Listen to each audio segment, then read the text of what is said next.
Hey everyone, welcome to tonight's chilling tale. Have you ever heard of a ghost story that's so deeply rooted in folklore, it haunts people across generations? Tonight, we're diving into one of Indonesia's most terrifying legends, Wewe Gombel, a ghost story that's not just spine-chilling, but also carries a dark lesson about protection, guilt, and the supernatural. Let's get into it.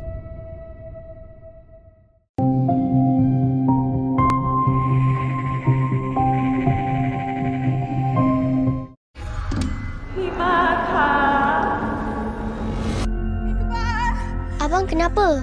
Pucat macam mayat. Kamu harus keluar dari desa ini sekarang.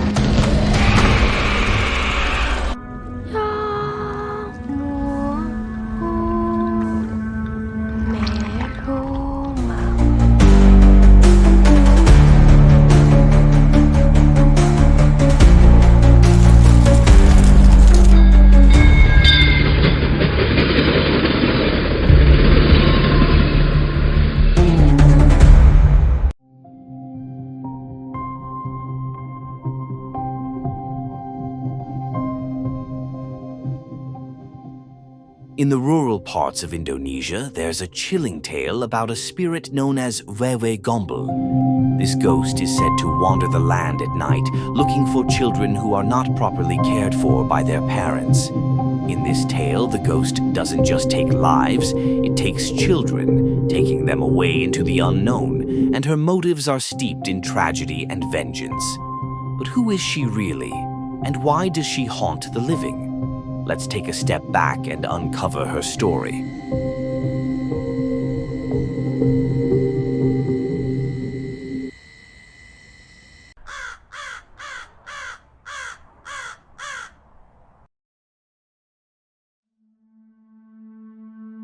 Long ago, Wewe Gombel was once a beautiful woman, living a peaceful life with her husband in a small village. But as time passed, her husband grew distant, turning to bad habits and neglecting his wife. Over time, this loneliness and betrayal consumed her, leading her to make a fateful choice. One day, she ventured into the dark woods, seeking solace, and there, a mysterious supernatural entity granted her power. In exchange, she was cursed with an eerie, twisted form, her face disfigured, her body fragile and thin. But her heart, broken and full of anger, was now dedicated to one mission: to punish those who didn't protect their children well enough. And from that day on, Wewe Gombel would become a nocturnal terror.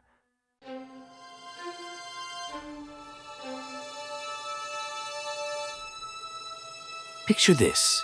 A towering figure, so tall that her head touches the branches of the trees, with a body that's unnaturally thin, a face rotting with age and rage. Her eyes, glowing and menacing, scan the darkness for her next victim. What's even more terrifying is her cry, a low, mournful wail that echoes through the night. It's the sound of a mother who's lost everything, a cry that chills you to your core. But what really strikes fear into the heart of anyone who hears it is that she doesn't just seek any child. She looks for those whose parents failed to keep them safe.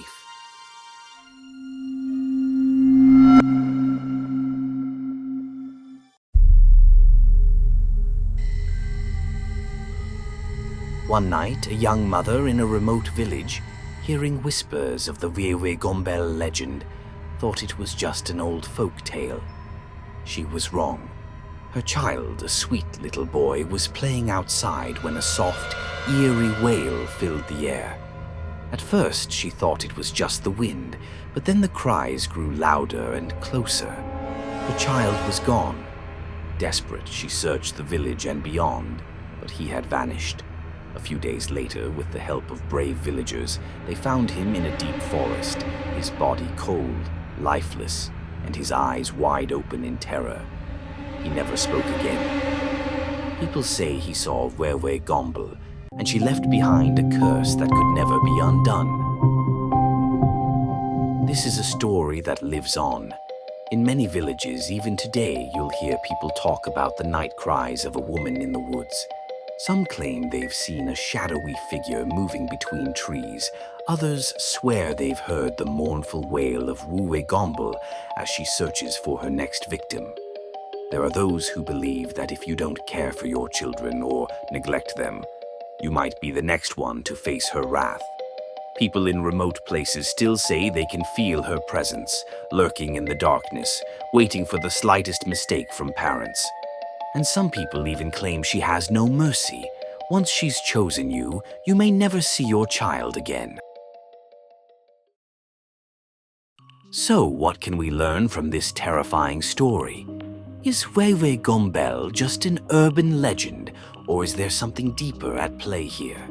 Some say she's a manifestation of guilt for not protecting the innocent. In many ways, she represents the consequences of negligence. Her appearance reminds us how important it is to cherish and protect those we love, especially our children. But no matter how much we try to understand her, Wewe Gombel remains an enigma, a ghost that never stops wandering, searching, and punishing.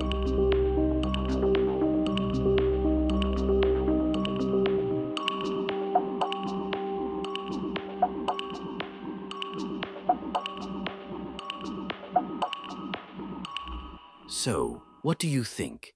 Do you believe in Wewe Gombel? Or is she just another ghost story passed down from generation to generation? Let me know what you think in the comments below. And remember, if you're ever in a village in Indonesia late at night and you hear the sound of crying in the distance, maybe it's best not to investigate. Until next time, stay safe and sleep tight, if you can.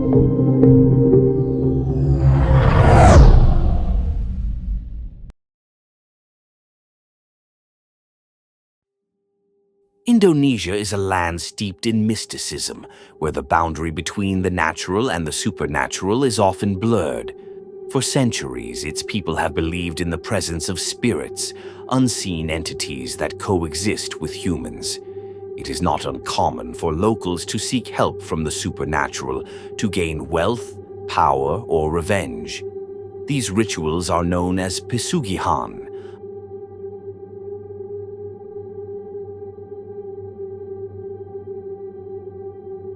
a form of dark pact made with otherworldly beings in exchange for fortune.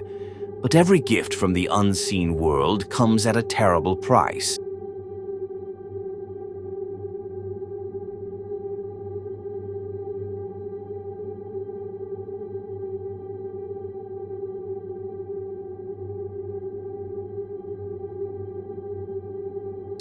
One of the most infamous places associated with Pesugihan is Gunung Kemukus, a mysterious hill in central Java. Unlike other sacred sites, the rituals performed here involve something deeply controversial. Those who wish to obtain wealth must engage in an act that defies morality, a night of forbidden intimacy with a stranger. Tonight we tell the story of Doni, a desperate man willing to do anything for success, but what he doesn't know is that some debts can never be repaid.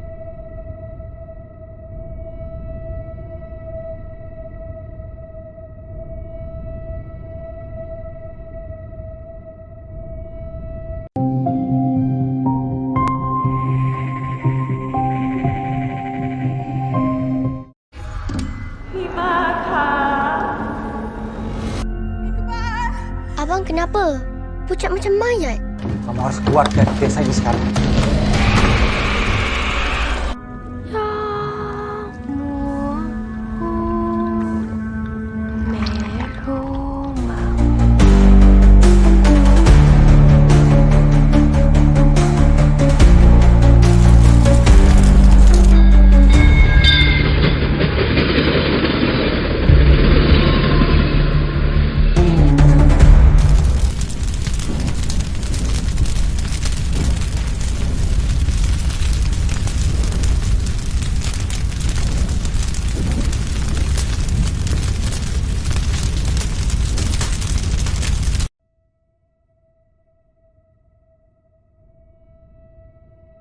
Doni had hit rock bottom. His business was failing, his debts were piling up, and his wife had left him.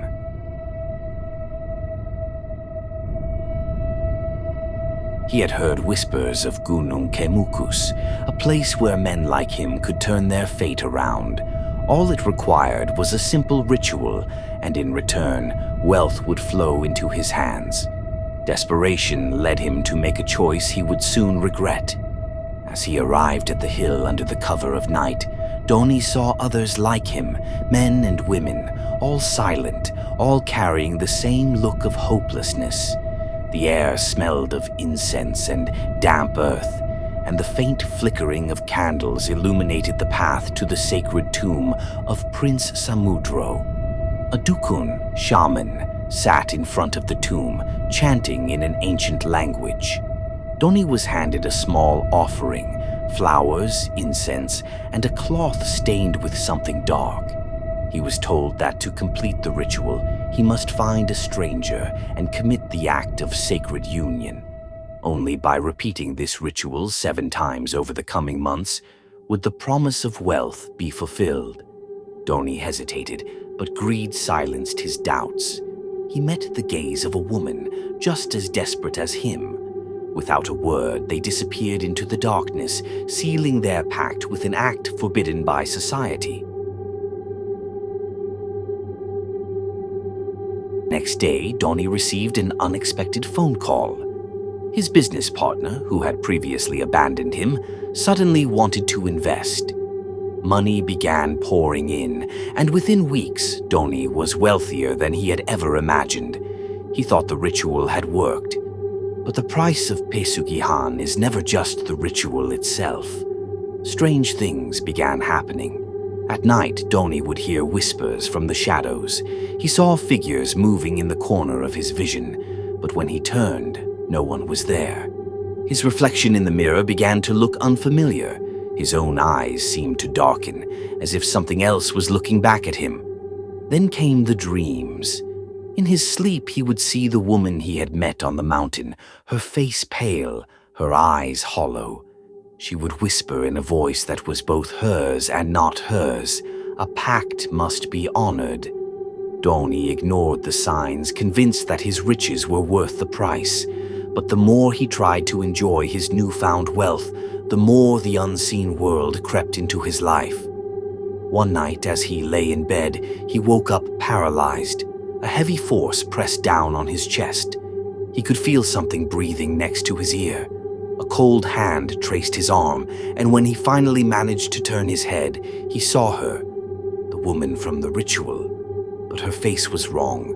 Her mouth was twisted in an unnatural smile, her skin stretched too tight. "The debt must be paid," she whispered. By morning, Doni was found lifeless in his bed. His eyes were open, his face frozen in a silent scream. The money that once flooded his bank account had vanished without a trace. The people around him whispered of Pesugihan gone wrong, a debt left unpaid. And at Gunung Kemukus, another desperate soul was already making the same mistake.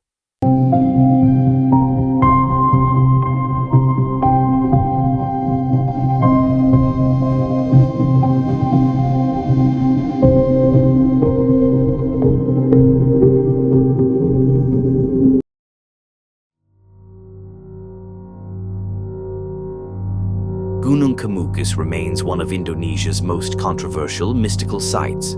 Though the government has attempted to suppress the Pesugihan practices, whispers of the ritual continue to spread. Some say it is nothing more than an old superstition. Others believe that those who break their pact suffer fates worse than death. But one thing is certain, seeking fortune through the supernatural always comes with a price. Some may gain riches beyond their wildest dreams, but sooner or later the debt must be paid.